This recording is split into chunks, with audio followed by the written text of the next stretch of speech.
Hello and welcome to more Spooktober.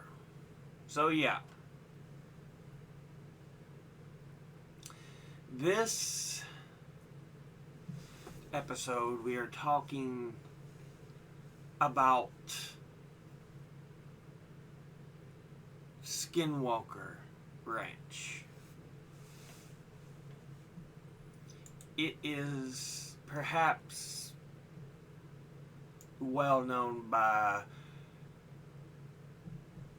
the TV series, but the tales of it have gone on for a long time. The actual legend of the Skinwalker, which is of Navajo legend, is where the ranch gets its name. Even though it is in what was used to be Ute territory. So, there have been a number of sightings and happenings. They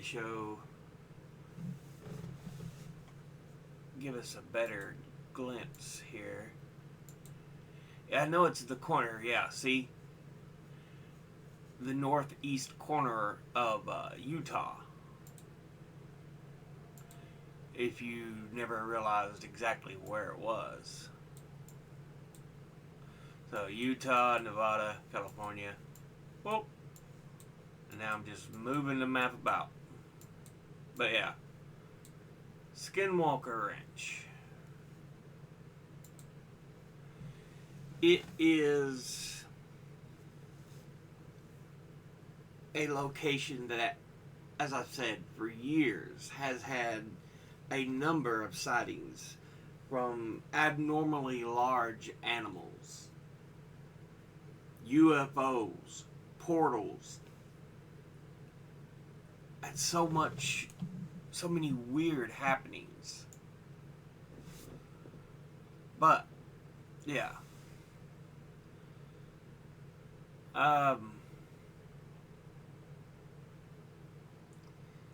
The first claims about the ranch first appeared in 1996 in Salt Lake City, Utah, Deseret News, and later in Las Vegas Mercury as a series of articles by investigative journalist George Knapp.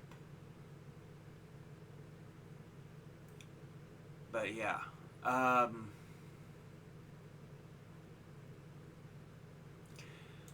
like I said, they saw UFOs and all kinds of stuff. They've even at one point dubbed it UFO Ranch. But they said there was about a 50-year history of odd events said to have taken place there. The area of the state where it is, in the northeast there, had UFO reports going back to the 1970s, so, yeah.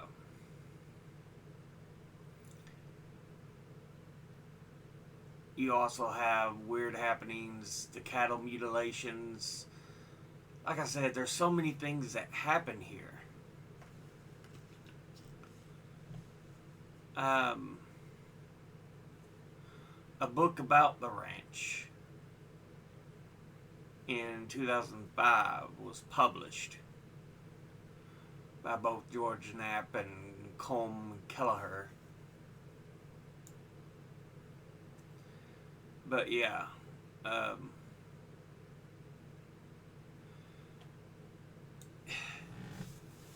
the place has been investigated, and it's already traded hands a number of times.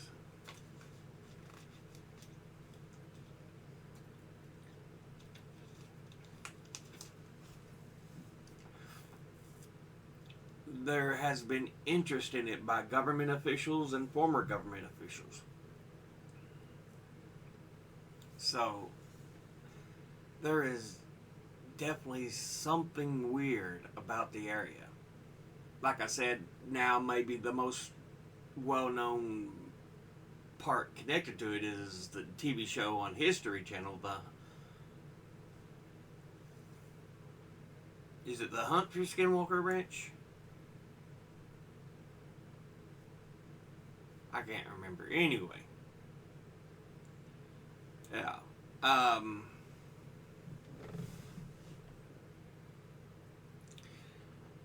Now, of course, there's always criticism by skeptical people. Author Robert Schaefer believes the phenomena is almost certainly illusory, given that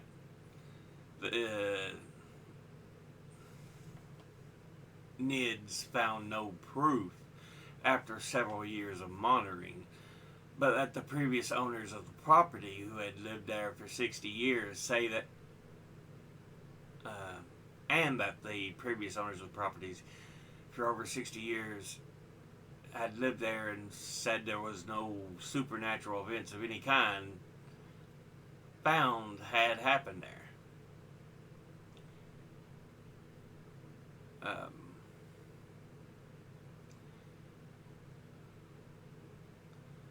He claims he believes that the Sherman family, who had owned the ranch at one time, invented the story, selling it to Robert Bigelow, who really wanted something to believe in. Bigelow himself was one of the people who owned the ranch. With many of the more unusual claims originating solely from Sherman, who worked as a caretaker after the ranch was sold to Bigelow.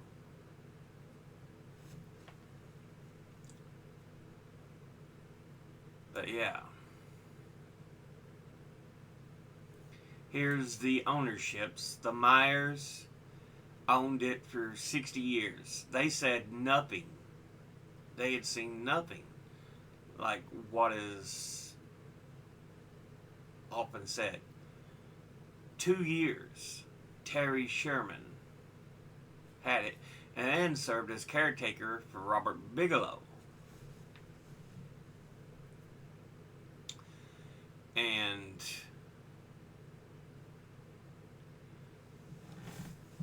yeah, many people say that, like was just said by earlier, a lot of the bigger, more unusual claims came from Sherman.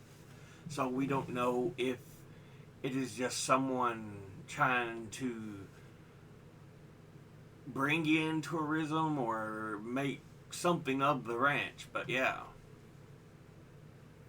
he only owned the place for 2 years and then sold it, but stayed on as a caretaker for Bigelow. But in 2016, Brandon Fugel purchased the ranch via Adamantium Real Estate LLC, and he's the one that still owns it.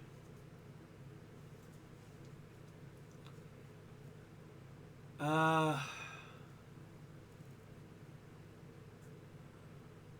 yeah.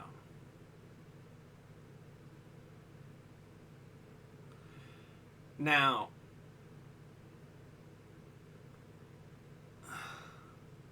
if you believe the show, there's some serious things going on.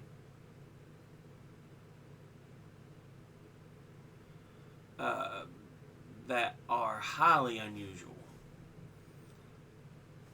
Fugel announced ownership of the ranch in 2020. In 2022, he announced a partnership with the Hutchins Museum Institute in Lehi, Utah, designed to better understand the environment and historical significance of the Ranch. Yeah, and like I said, it's been on several things. Lost Tapes. They did an episode where they talked about an actual Skinwalker. Joe Rogan Questions Everything. Skinwalker Ranch is shown in one of the episodes. Skinwalker Ranch, the film, loosely based upon the folklore surrounding the ranch. 2018, The Hunt for Skinwalker Ranch was a documentary following the history of claimed phenomena at the ranch, including testimonies from locals and friends of the Shermans. There's Portals to Hell from 2019. Strawberry River Inn, featured in the episode, is situated a stone's throw from the ranch, and it is claimed to experience the same paranormal phenomena as Skinwalker Ranch. Project Blue Book features Skinwalker Ranch in a season 2 episode, including elements of various claims, such as a mysterious wolf and moving objects. 2020 on the TV show Ancient Aliens. They mentioned Skinwalker Ranch in connection to claimed shape-shifting beings and ancient astronaut theories. And then, like I said, history also has The Secret of... It's called The Secret of Skinwalker Ranch is the series. In the UK, it's Curse of Skinwalker Ranch. But 2020 to present, television series on History Channel featuring a team of scientists and experts that uses science and technology such as lasers, ground-penetrating radar, and drone thermography as they search the property, attempting to explain claims of UFO sightings, animal mutilations, and paranormal events. Season 1 consists of 8 episodes, 2 consist of 8 episodes, and the show was renewed for Season 3 in 2022, which consists of 10 episodes. So yeah. UFO docuseries in 2021, episode 102 features a description of Robert Bigelow's purchase and the NID's scientific study of Skinwalker Ranch. And then finally, Herd Culling 2022 is actually, it's in the lyrics for the song Herd Culling for the Porcupine Tree album. So yeah.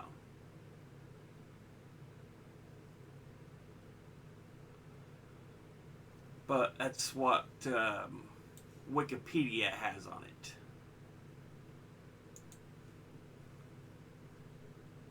Now, one thing you have to question.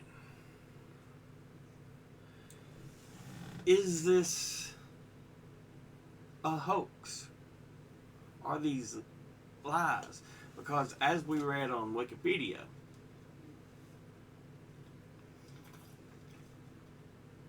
Sherman is the one the tales seem to start with, especially the big tales. So yeah,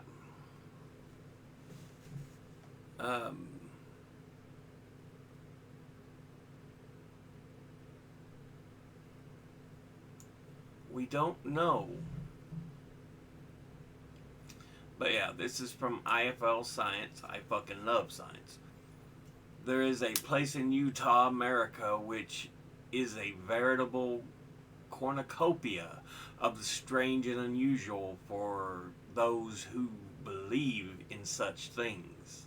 The so-called Skinwalker Ranch boasts stories of everything from unexplained animal mutilations, monstrous bulletproof cryptids and shape-shifting humans to UFOs and even ghosts. It's a motley or medley of paranormal and paranoid content that has been so popular that it has inspired a History Channel documentary series called The Secret of Skinwalker Ranch. But as entertaining as all these stories may be, what is the actual evidence supporting them? The answer is remarkably simple. None.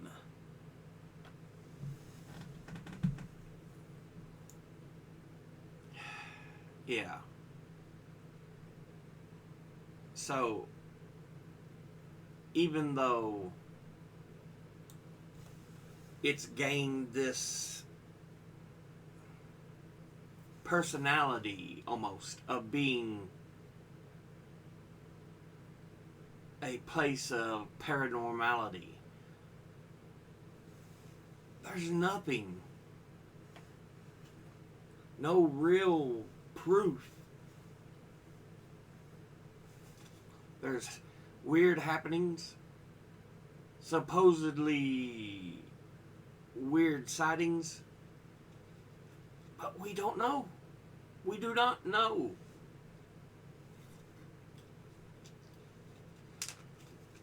But yeah. Skinwalker Ranch is named after the traditional stories of the Navajo people who lived in the southwestern United States. In these stories, vengeful shamans or evil witches have the ability to change shape or to possess humans and animals. According to legend, the Skinwalkers were unleashed on the local Ute tribe by the Navajo and are still out there. Now, you can almost think of Skinwalkers as those who walk in other skins. So, yeah. In 1994, the ranch was bought by the Sherman family, who allegedly purchased the land to live a quiet and settled life. But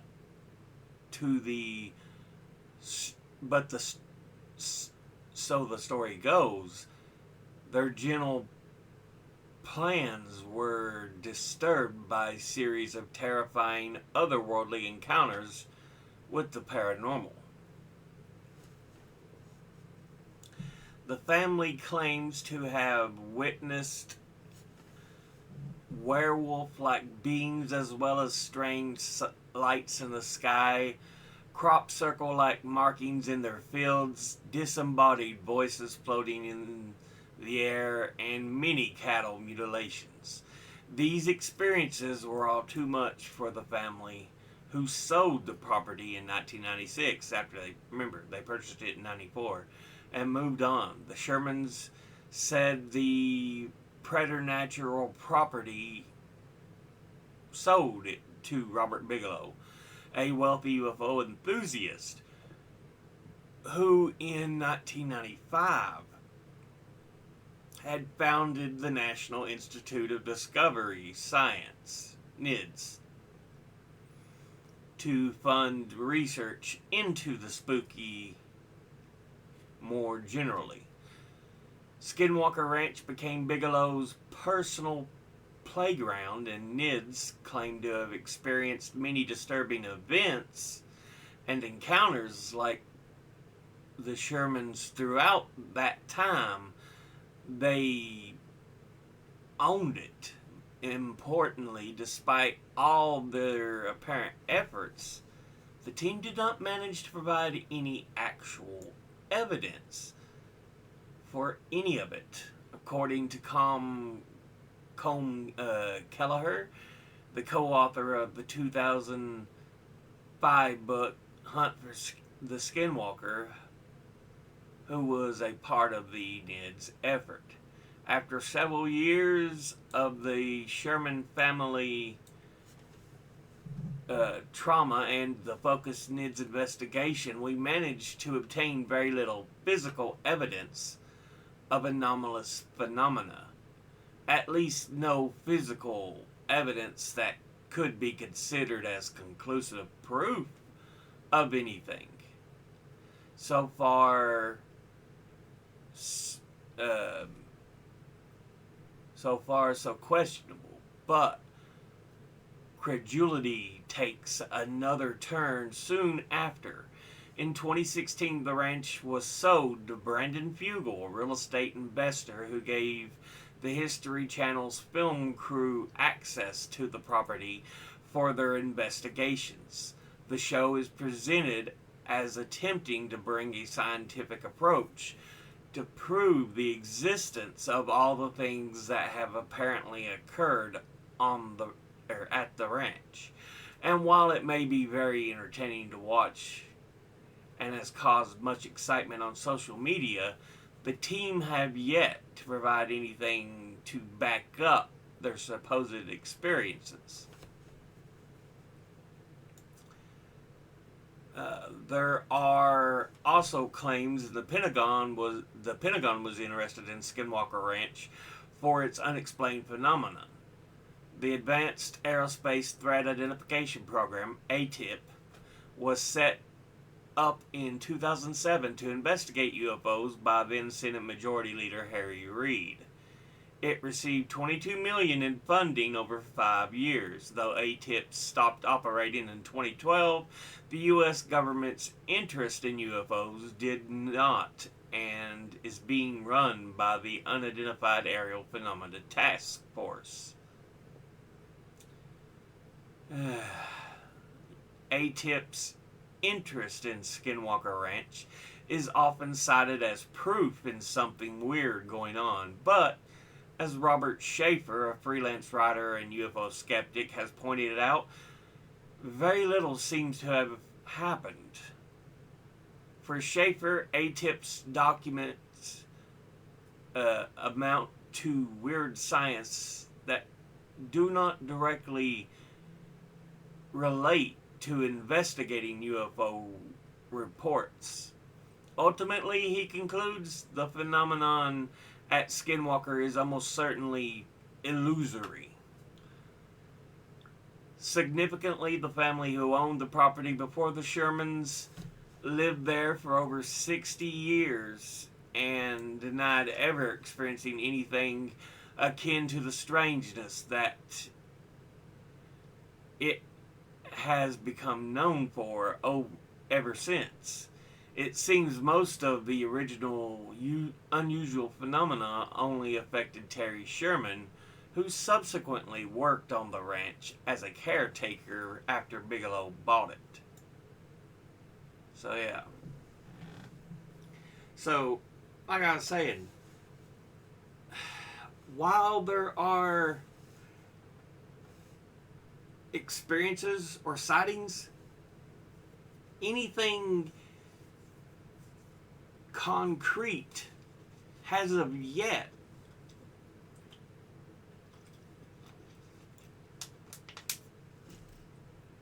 to have been provided. You know, people can say they've seen this or that or heard this or that, had weird experiences, but there as of yet is nothing concrete. So yeah. And then this is a final article I've pulled up here. The University of Alabama at Huntsville. UAH scientists brave curses, spooky anomalies to unravel secrets at Skinwalker Ranch. So let's get into this here. Well, if I can get it to scroll properly here. Two intrepid explorers from UAB Huntsville, or UA Huntsville, UAH, Matt Turner, who holds a doctorate in mechanical engineering and aerospace engineering graduate, Caitlin Russell, visited the extraordinary place last summer to perform experiments for a research team participating in a docu-series called The Secret of Skinwalker Ranch, which we've already discussed is on the History Channel. The name of the place alone conjures up creepy thrills for dedicated fans of the paranormal. Situated in northeastern Utah in a 512-acre parcel of picturesque desolation, is famed as a hotspot for everything from poltergeist phenomena to crop circles to UFO sightings. Dangerous magnetic forces, dancing fireballs, and cattle mutilations. If that's not enough, the ranch is also said to be cursed by an ancient Navajo spell that summons terrifying werewolf-like shapeshifters called Skinwalkers to menace interlopers. Featuring University of Alabama Huntsville PhD aerospace engineer and astrophysicist and TV veteran Dr. Travis Taylor, the program is produced by Prometheus Entertainment and airs on the History Channel. The billionaire Brandon Fugel has been investigating the ranch since he bought it in 2016. Taylor says his first 3 years was a plan of observation only. When he decided to move to the next phase, he asked the History Channel what that should be. History asked Prometheus, who produces The Curse of Oak Island, Ancient Aliens, The Unexplained, The Tesla Files, and others by History, to talk with Mr. Fugel about next steps. Prometheus knew me from the other efforts and had me come meet with Mr. Fugel and the team. They were very intrigued by the idea I brought to them, although maybe nervous in becoming active with the ranch rather than just observing. And in the end, they asked me to come in and lead a new phase of research. Given the University of Alabama Huntsville background, it was natural for Dr. Taylor to look to homegrown expertise for help when it came to investigating Skinwalker Ranch. Dr. Turner and Russell both support the STEM project's advancing research and collaboration SPARK lab division of the Systems Management and Production Center, SMAP. As a principal research engineer, Dr. Turner focuses on supporting contracts for the Space and Missile Defense Commands and NASA, while Russell is a research associate who works primarily with the CubeSat miniaturized satellite program. Matt and I had graduate classes in AE together.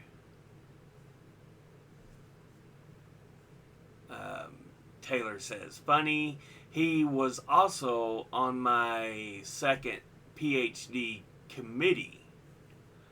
I trust Matt's work and pretty much daily work with him on other space program experiments.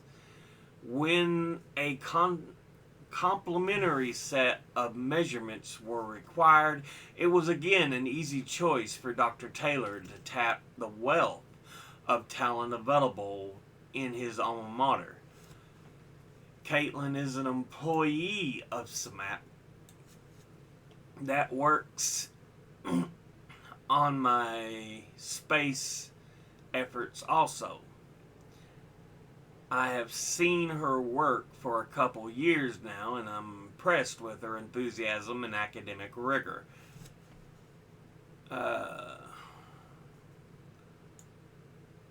The expertise Dr. Turner brings to the show is ballooning, while Russell brings a wealth of experience in amateur rocketry. To avoid audience spoilers, the precise details of their stays on the ranch are a closely guarded secret protected by a non-disclosure agreement.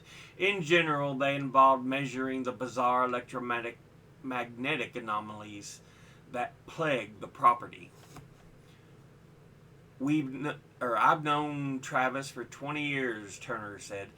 We had grad school classes together at UAH.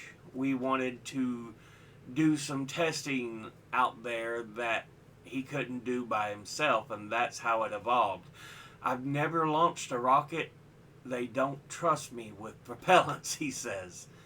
That's Caitlin's thing, but I've launched a couple hundred balloons. That's what I did. And then Caitlin came after me and launched her rockets. I asked a room full of undergrad and grad students if they'd be interested in designing and building rockets for some experiments. And Caitlin is the one that took the initiative and did it. And she did a great job.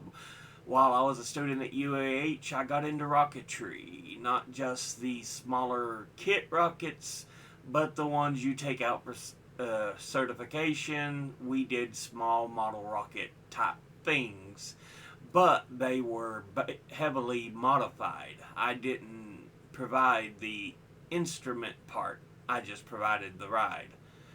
Taylor knew from personal experience that his two colleagues would be walking into a truly unique setting that could present serious challenges to the investigators, including potentially perilous conditions. I was excited to offer them the opportunity to get to see the very guarded location and what might be experienced there. I was a bit apprehensive and nervous, but as the place can be quite dangerous. I warned them as best I could, but until you're there and exposed to the place, you truly don't take the warnings serious. I didn't, believe me, I do now. Both of the new investigators did their best to prepare for operating in a place with such a foreboding reputation. I started doing some research, Turner says, and then actually made a conscious decision to stop because I wanted to make a measurement without any kind of preconceived notion about the results. I was expecting this very medieval type thing, making a spooky Twilight Zone noise and chuckling, he said. And then I got out there and they had trailers for television crews and stuff.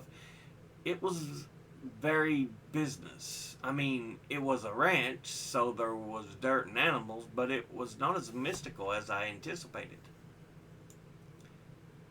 Russell agreed. I expected it to be creepier. I had never been in that area of the country. I was just taking in the sights, saying, oh, that's cool. I want to go walk on the mesa. I'd never done anything like this before, and the whole TV crew thing was very new to me.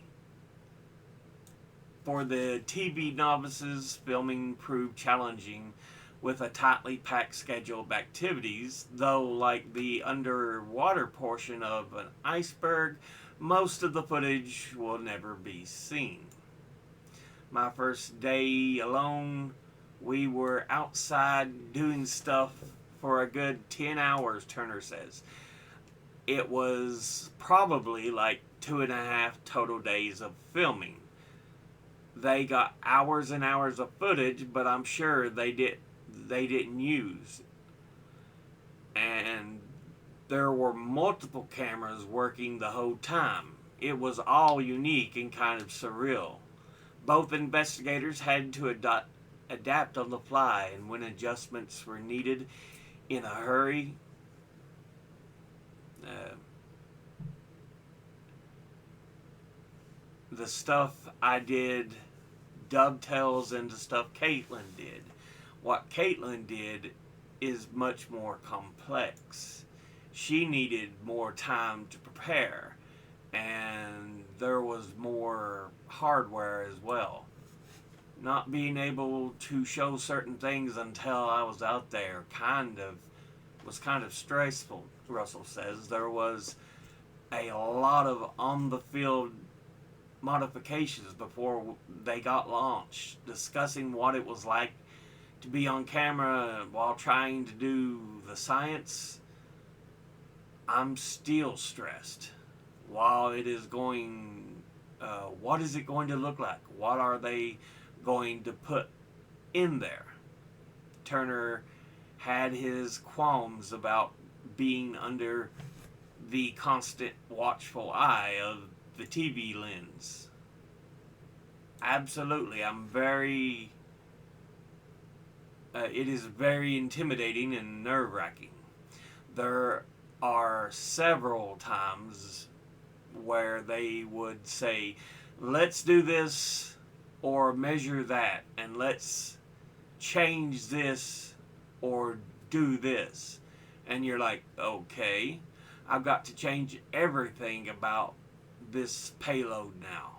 And we're out here in the middle of nowhere having 50 people looking at you with cameras the whole time, and knowing this is costing money while you're doing it is just asking you to sweat. Taylor offers a more seasoned perspective. I'm used to the camera now, as I've done this type of experiment for years, he explains, but it does put a lot more pressure on you to be successful. Both of the newcomers approached having a friend, appreciated having a friend who is also a TV veteran on the scene to lean on and enthusiastically power them over any bumps in the road. It was very high energy, Caitlin said with a smile. Let's get this data. Let's look at this data. This doesn't look right, that sort of thing. It's always a crazy ride with Travis. Turner adds, we worked with him professionally at UAH for years. He's data driven, which is why you've got to be on your toes. If something anomalous happens, you've got to say, let's figure this out. And you've got to be able to change gears on the fly, which is good. And I'm sure it's great TV because Travis is very inquisitive. But sometimes you're like, I don't have all my stuff. I'm not ready to take that measurement. So it's always that kind of ride. Taylor says he learned to value the process when it comes to experimenting.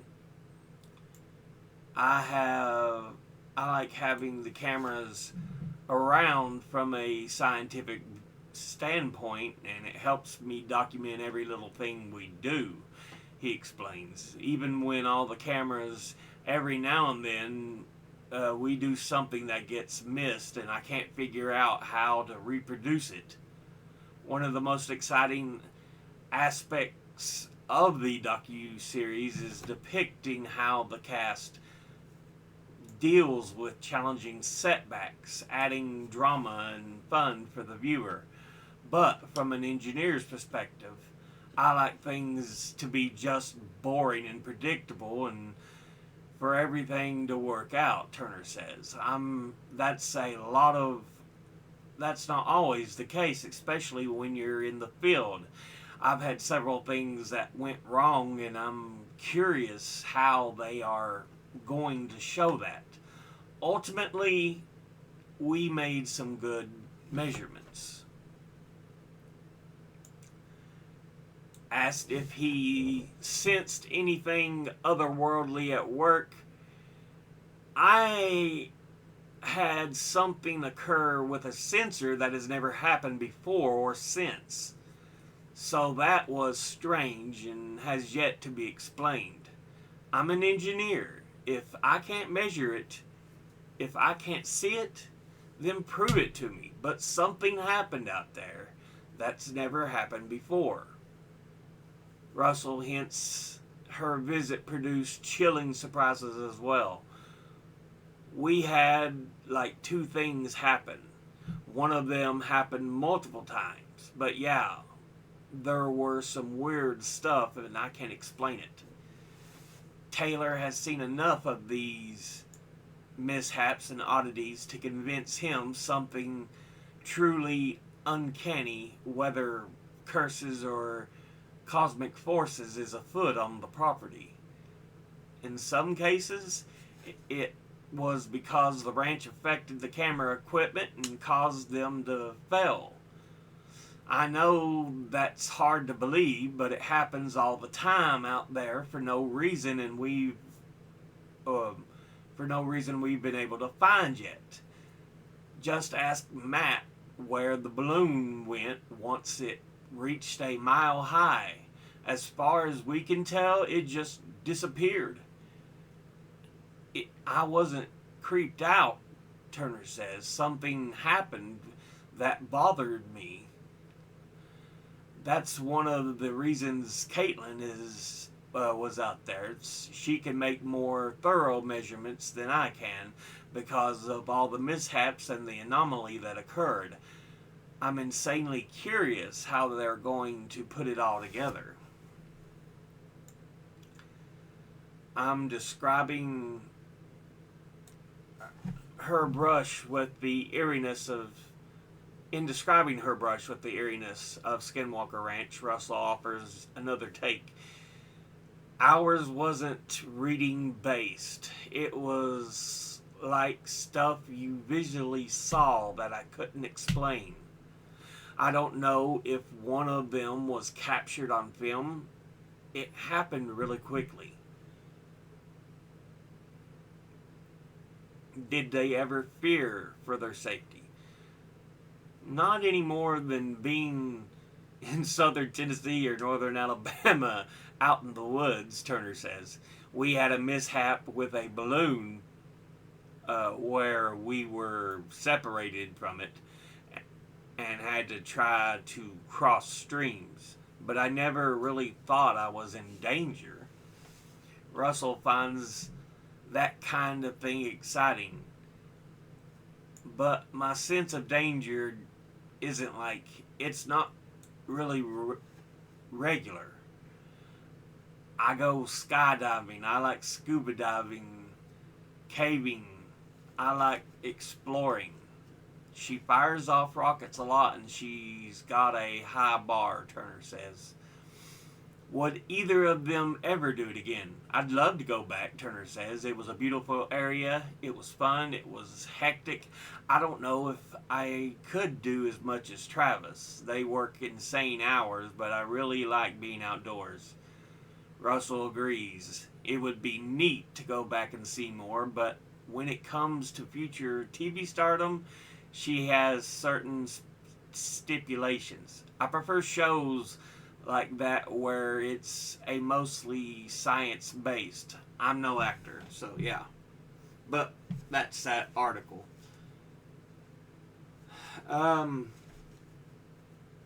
So yeah, two people who actually investigated Skinwalker Ranch with Taylor and the others on the TV show. Now, that TV show, The Secret of Skinwalker Ranch on History, is actual research. But like I said, even on that, what they do have footage of, recordings of, it's odd. It's unusual. But nothing concrete. Nothing that immediately says, yes, this place is, affected. But there is definitely a collection of unusual events that seem to happen there. So, yeah.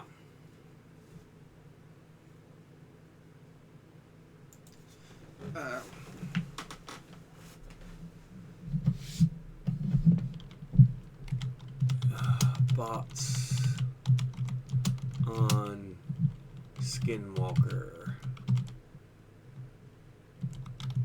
Ranch. No, I did not mean that. I mean Ute. As in the people who used to live there.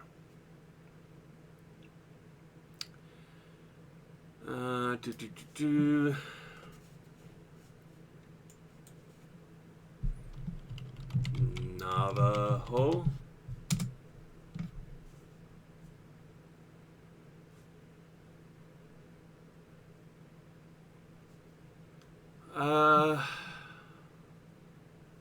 Since the idea of Skinwalker, the actual name for it, comes from Navajo history. But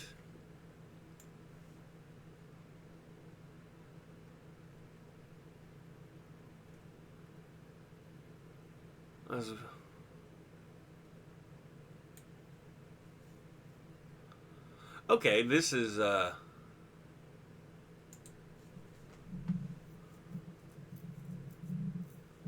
from the tribe.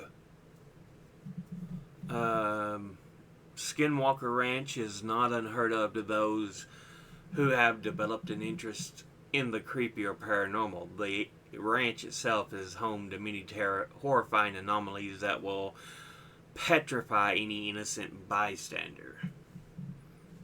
But what exactly is Skinwalker Ranch? It's a large plot of land located in Fort Duquesne, Utah, that has seen strange accounts of cattle mutilations, high radiation levels, and sightings of UFOs. The ranch is said to look like a fairly normal farm when observed from a distance. But when close proximity is reached, these abnormal sights emerged. But how did this seemingly ordinary plot of land become an epicenter to those weird occurrences? To understand the reasons behind the strange sights, we must first understand the history that surrounds the ranch. The history of the ranch dates back to the time of the Navajo and Ute tribes that occupied the area around present-day Skinwalker Ranch. The Navajo and Ute tribes met near the area of Skinwalker Ranch, and the relationship was instantly full of conflict and hate. The Navajo, being very violent and aggressive tribe at the time, enslaved many members of the Ute. The Utes, having hated the Navajo for enslaving their people for so long, eventually placed a curse over the land, which is now Skinwalker Ranch. Yeah, this is something I've heard as well. The Utes supposedly cursed the land. In fact, the Utes put a curse on the land that supposedly caused skinwalkers to begin to inhabit the area. What is a skinwalker? Skinwalker is type an evil witch that is part of Navajo culture. Yeah, we talked about this earlier. Vengeful shaman or evil witch. But yeah.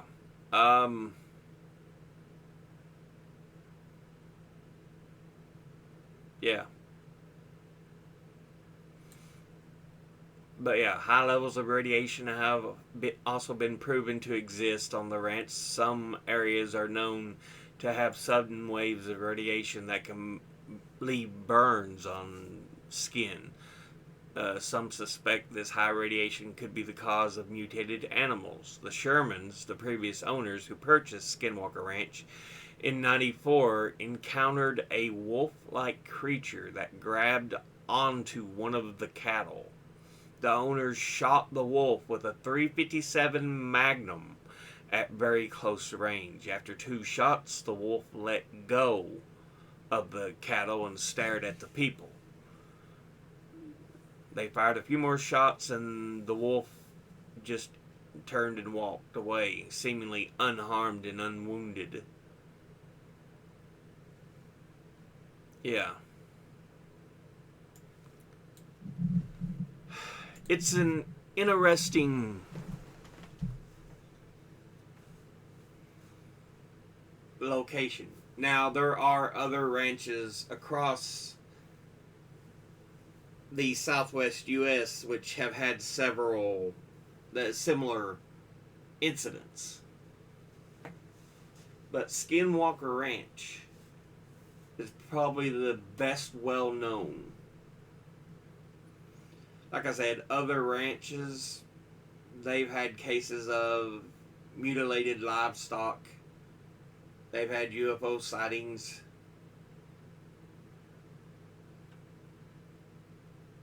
But, yeah, Skinwalker Ranch almost seems to take a new level of craziness unto itself.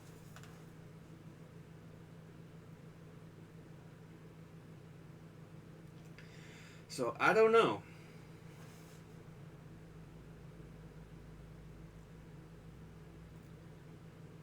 You could claim, oh, it may be all in people's minds, but then again, it could be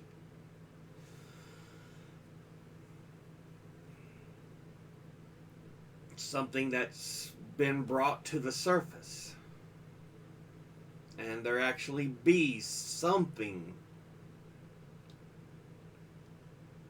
paranormal. It's just really hard to choose which way to go. But that'll be it for this extremely long episode. As always, educate thyself. Think, read, study, learn. Someone tells you something you have trouble believing, ask them to cite their sources. I will be putting these links in the description box below. Thank you all for watching. I'll see you all in the next one. Until then, later.